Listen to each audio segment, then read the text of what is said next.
gente, boa noite. É um prazer estar aqui, né, nesse espaço aqui da clínica. É a primeira vez, né, que eu e Luciana a gente está aqui falando com vocês. A ideia de hoje é a gente falar um pouquinho sobre por que ainda é necessário falar sobre o suicídio, né? Eu, inclusive, escolhi esse tema, inclusive com essa pergunta de abertura, porque por mais que a gente fale sobre suicídio anualmente, né, por mais que a gente tenha, por exemplo, a campanha do Setembro Amarelo, que é uma campanha que traz essa temática como destaque, a gente ainda continua escutando muitos mitos e crenças acerca do suicídio. Ainda existe bastante preconceito acerca da temática. Então, esse foi o meu motivador para a gente trazer essa questão e pensar um pouquinho sobre esse tema. Suicídio em números, né? Luciana vai trazer uma fala que ela vai trazer muito mais dados demográficos, mas aqui eu só trouxe uma coisa só para a gente pensar um pouquinho da magnitude que está esse problema de saúde pública, né? Então, se a gente for pensar, é uma realidade que está realmente alarmante, com o aumento de casos de suicídio. Mais de 700 mil pessoas morrem por ano devido ao suicídio. Um suicídio a cada 40 segundos. Cada 40 segundos. Toda vez que alguém se suicida, 20 outras pessoas podem realizar alguma tentativa de suicídio. Esses são dados alarmantes mundiais. Quando a gente fala de Brasil, a gente traz registros que é aproximadamente a 14 mil casos por ano de registros de pessoas que cometeram ou tentaram suicídio. Em média, 38 pessoas cometem suicídio por dia. Então, por conta esses números já traz para a gente um pouco, né, que é uma questão de saúde pública, é uma questão que a gente precisa falar, é uma questão que acontece, que pode acometer a todos. Mas do que se trata um comportamento suicida, né? Então, o suicídio ele pode ser definido como um ato executado pelo próprio indivíduo, cuja intenção seja a morte, utilizando um meio que ele acredita ser letal. Só que o comportamento suicida ele é desdobrado em várias partes, tem várias etapas.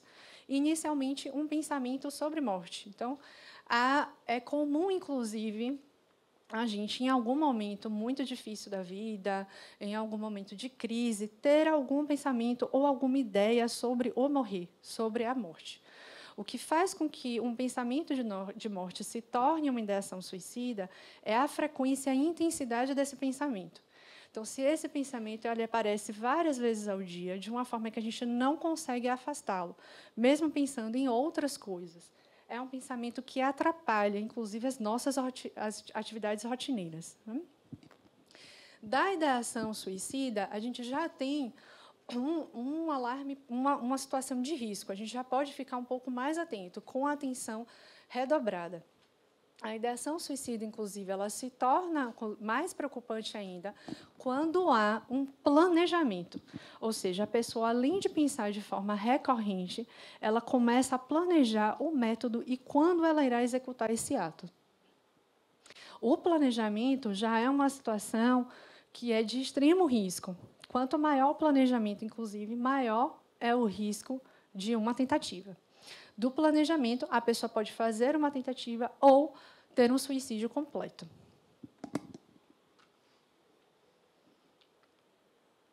Alguns mitos e crenças acerca sobre o suicídio.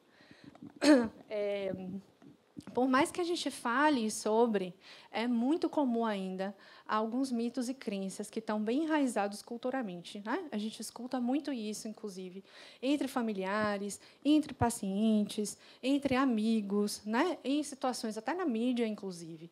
Existem vários. Hoje eu escolhi trazer 5 para a gente discutir um pouquinho aqui com vocês. Os mitos e crenças, inclusive, se originam da falta de informações. E, com isso, ele pode gerar um preconceito, ou seja, a condenação do sujeito, o julgamento desse sujeito, né? Exclusão do sujeito que faz a tentativa. Então, o primeiro mito que eu trouxe. Falar sobre suicídio incentiva a ocorrência de tentativas. Isso ele pode ser considerado um mito, mas depende, inclusive, de como a gente fornece essas informações. Então, a gente pode falar aqui um pouquinho do efeito Werther e o efeito Papageno. O que é o efeito Werther, né? O efeito Werther faz uma referência de aumento do número de casos a partir de divulgação de uma forma meio irresponsável em relação às tentativas e ocorrências de suicídio. O efeito Werther faz referência a um livro que é O Sofrimento do Jovem Werther, que, nesse livro publicado na Alemanha, né, o personagem do livro tem uma desilusão amorosa e se suicida. E, logo após a publicação desse livro na Alemanha, houve um aumento dos casos de suicídio de pessoas que repetiram, inclusive, a mesma metodologia do personagem. Né? É o que a gente chama de efeito contágio, que é quando, inclusive, o sujeito se identifica àquela pessoa que cometeu o ato. E são os casos de suicídio divulgados, inclusive, no meio midiático. Então, essa é a grande preocupação da gente. Como é que a mídia vai divulgar, inclusive, notícias de pessoas que se suicidaram? É muito comum a mídia utilizar o sensacionalismo ou a romantização do ato, principalmente quando se trata de famosos, ou músicos, ou outras figuras importantes. Inclusive, a mídia, às vezes, traz um foco muito maior no ato em si do que na história de vida daquele sujeito. Né? Ou, às vezes, inclusive, eles falam e fazem julgamentos do tipo como um ato de covardia ou um ato de coragem, e isso acaba reforçando todas as crenças que a gente tem sobre o suicídio. O efeito contrário, o efeito chamado efeito Papageno, o Papageno faz uma referência a um personagem da obra de Mozart, em que o personagem, né, dessa ópera, com receio de perder, né, o objeto amoroso, a pessoa amada, ele decide se suicidar, porém 3 jovens acabam o abordando e conseguiram acolher e encontrar outras alternativas para o sofrimento de Papageno, né, na verdade, que é o personagem. Então, por isso se chama efeito Papageno. Né? O efeito Papageno pode diminuir o comportamento suicida, porque é através de divulgação de informações responsáveis acerca do suicídio. Fornece exemplos de superação de pessoas que conseguiram tentar pensar em outras saídas para o sofrimento. E ele incentiva a buscar outras alternativas, né? Fornece informações qualificadas. Esqueço desse. Vamos lá. Falar sobre suicídio, falar sobre o tema, conversar com vocês, abrir essa temática, abrir esse bate-papo, aqui em outros lugares, nas escolas, na TV, né?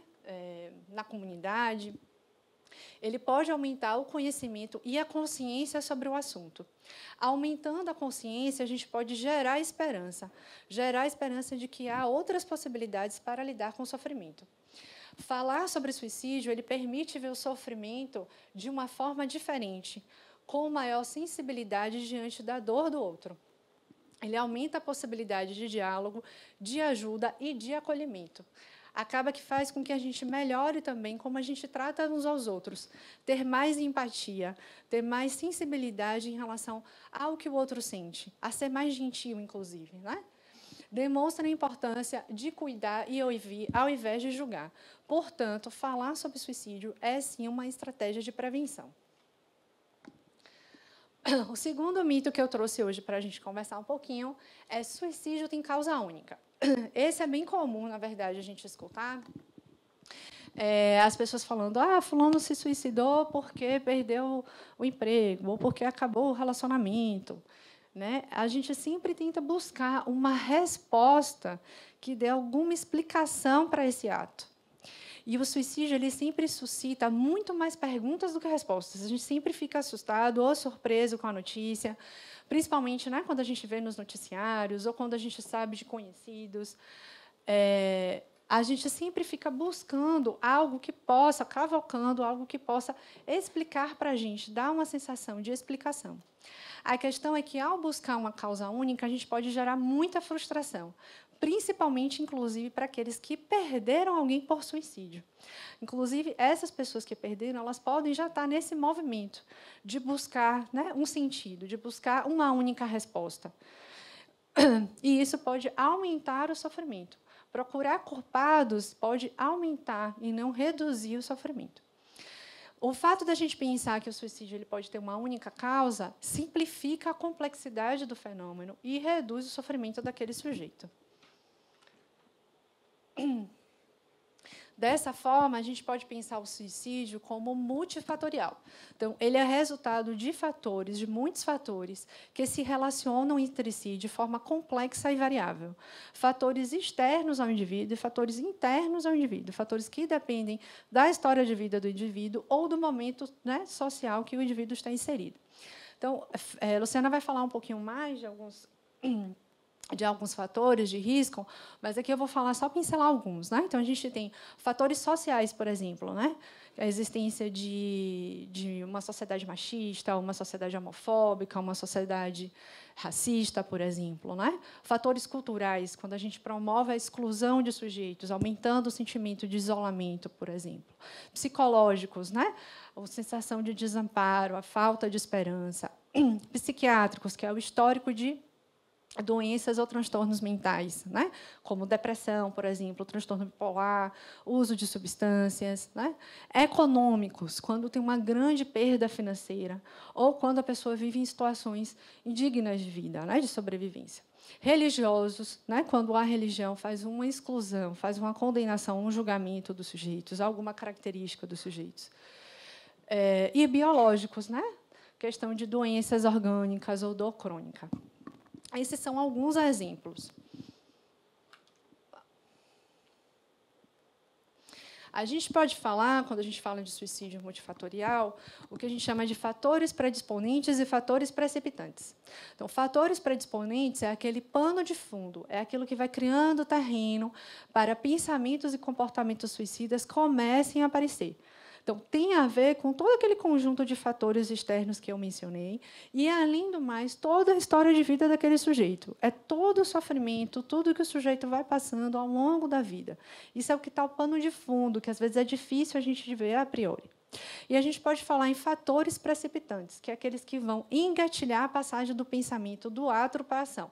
Ou seja, os famosos gatilhos, aquilo que fica mais aparente, aquilo que normalmente a gente acha que é a causa única, mas, na verdade, foi o fator que fez transbordar aquele sofrimento. Né?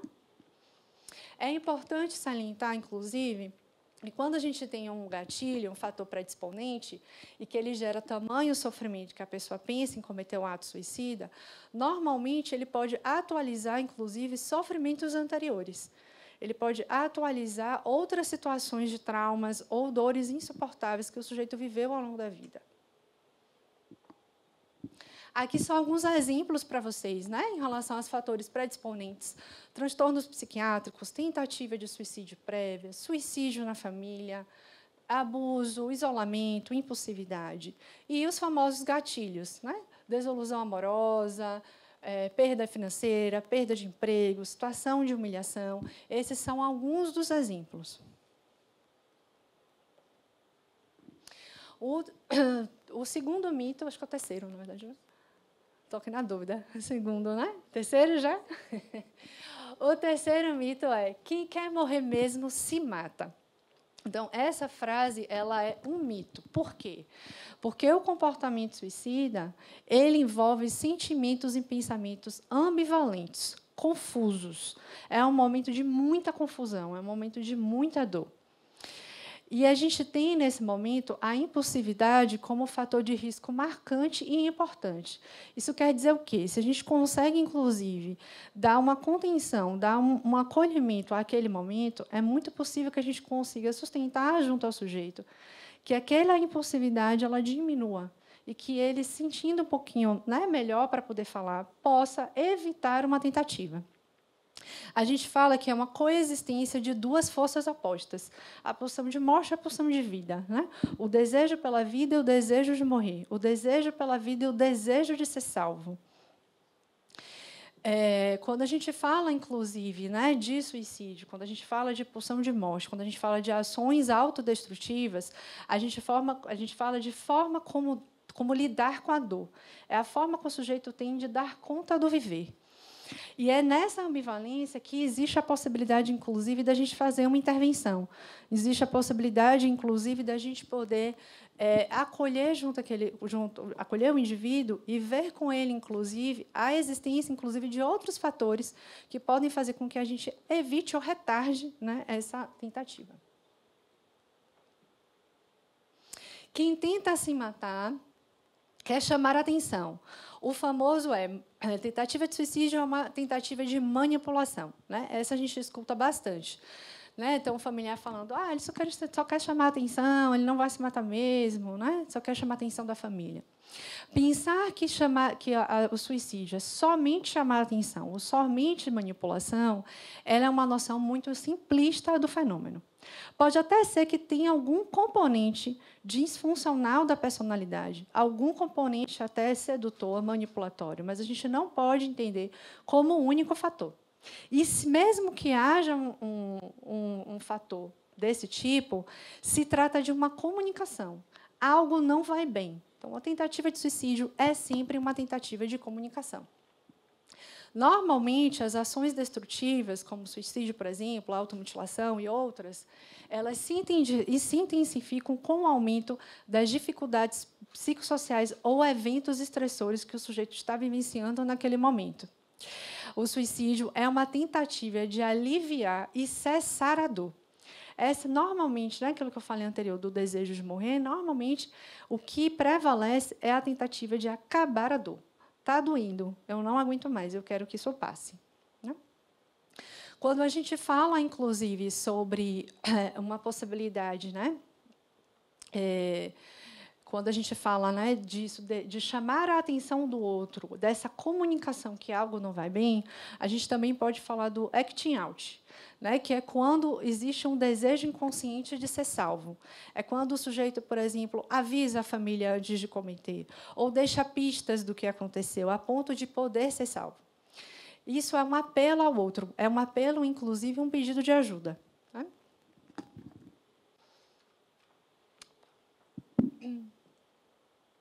Suicídio é falta de Deus. Essa ainda é um mito que é muito comum. Inclusive se estivesse na igreja, eles não, né, se tivesse fé, ou se estivesse rezando, ou se estivesse participando de algum lugar, não estaria pensando nisso. Né? A gente vive numa sociedade, principalmente no Brasil, que é uma presença marcante de múltiplas religiões e divindades. Inclusive, não só Deus, né? Outras religiões utilizam, têm uma crença em outras divindades.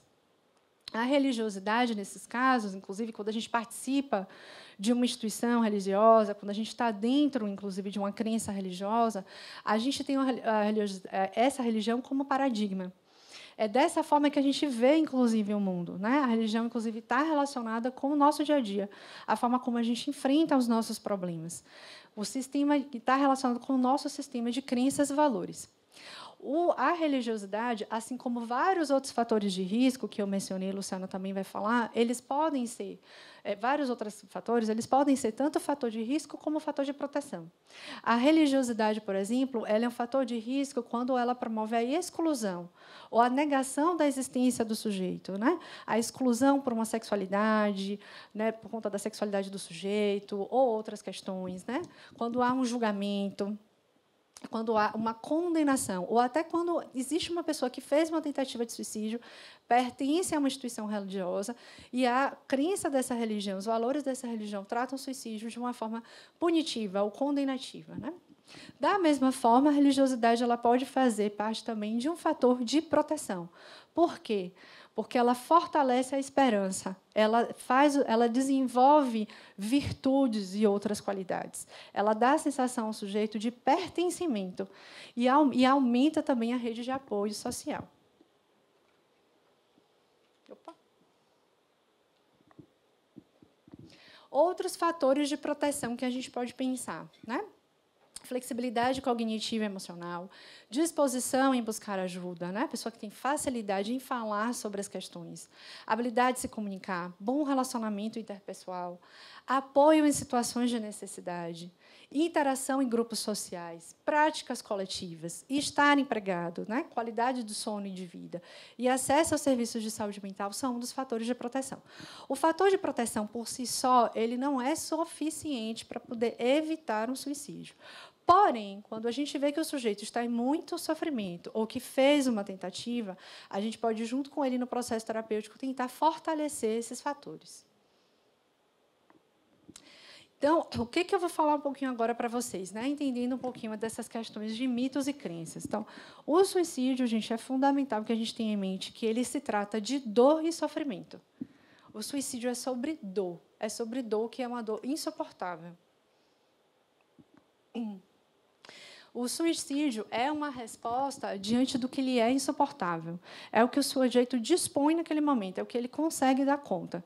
Tem outros sujeitos que, na mesma situação, talvez consiga dar conta de outra forma, ou falando, ou se expressando, ou compartilhando, né? Porém, tem aqueles que, naquele momento, aquilo está de um sofrimento tão insuportável que não é possível pensar em uma outra saída.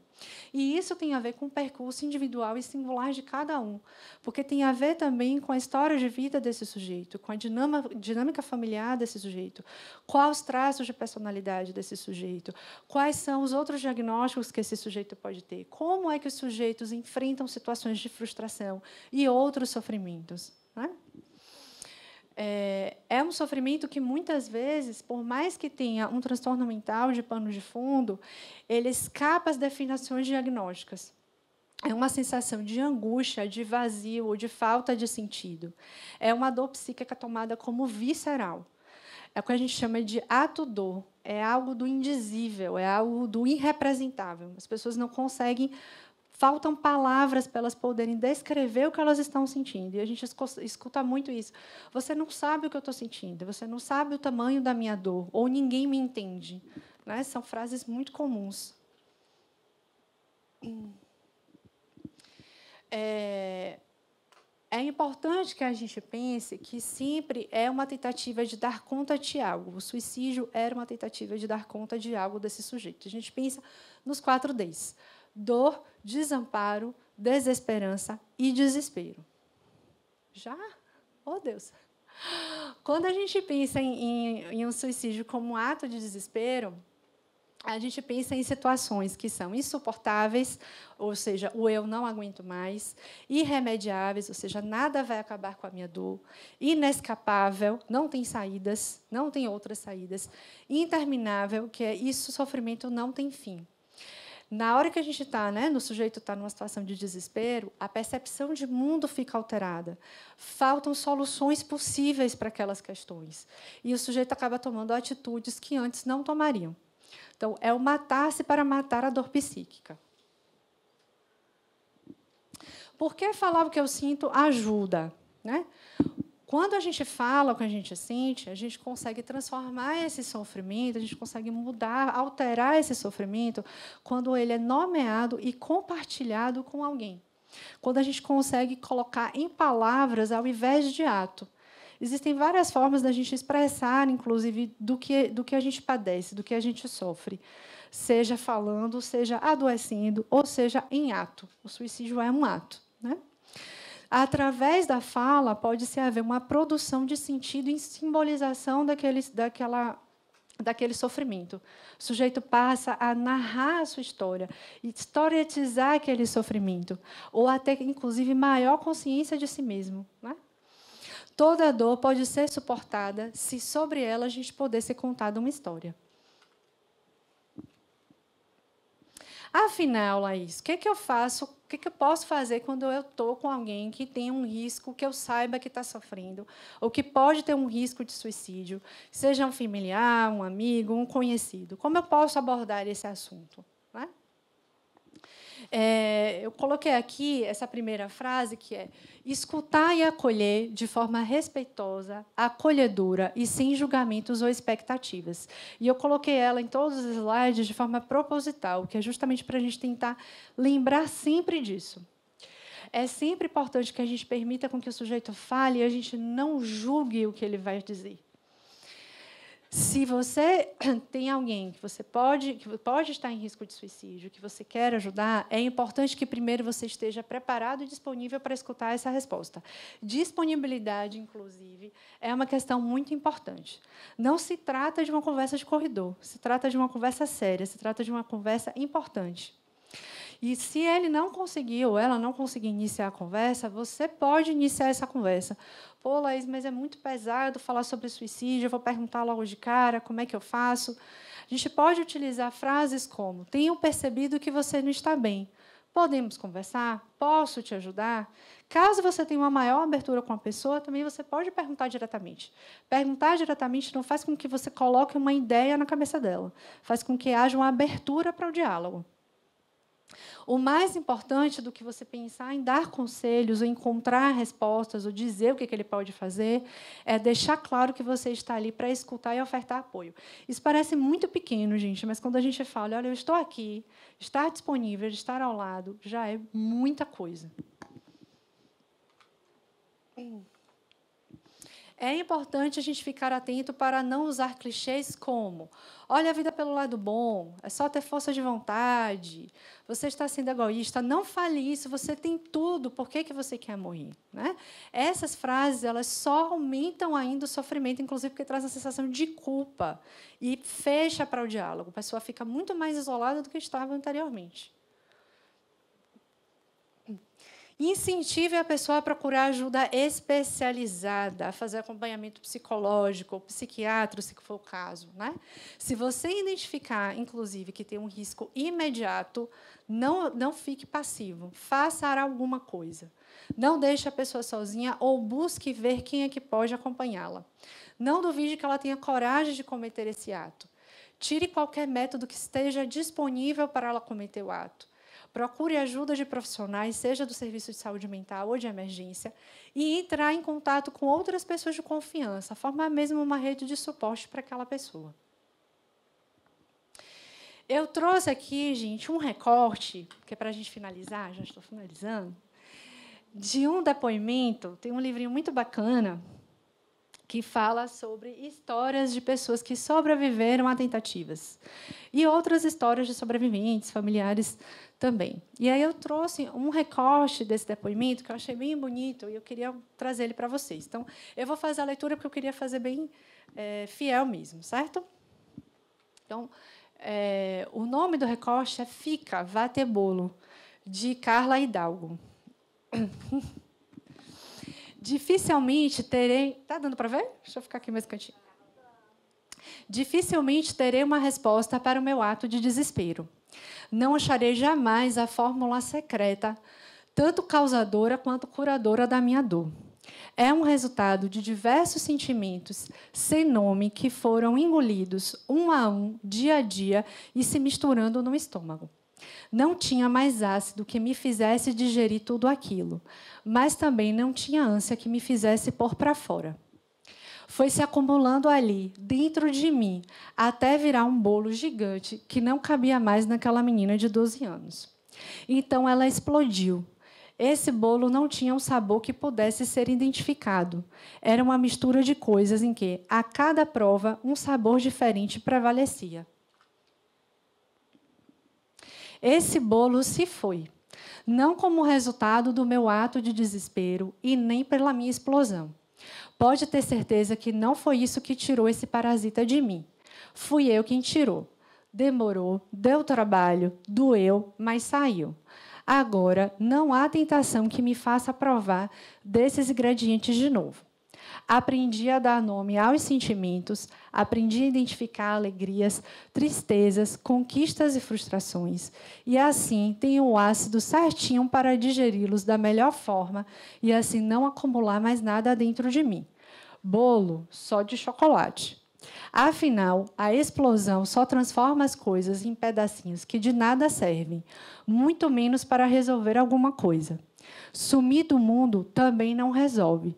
Você não vai voltar para curtir as coisas boas que ficaram. Você não vai voltar. Então, não vá. Fique. Vai ter bolo.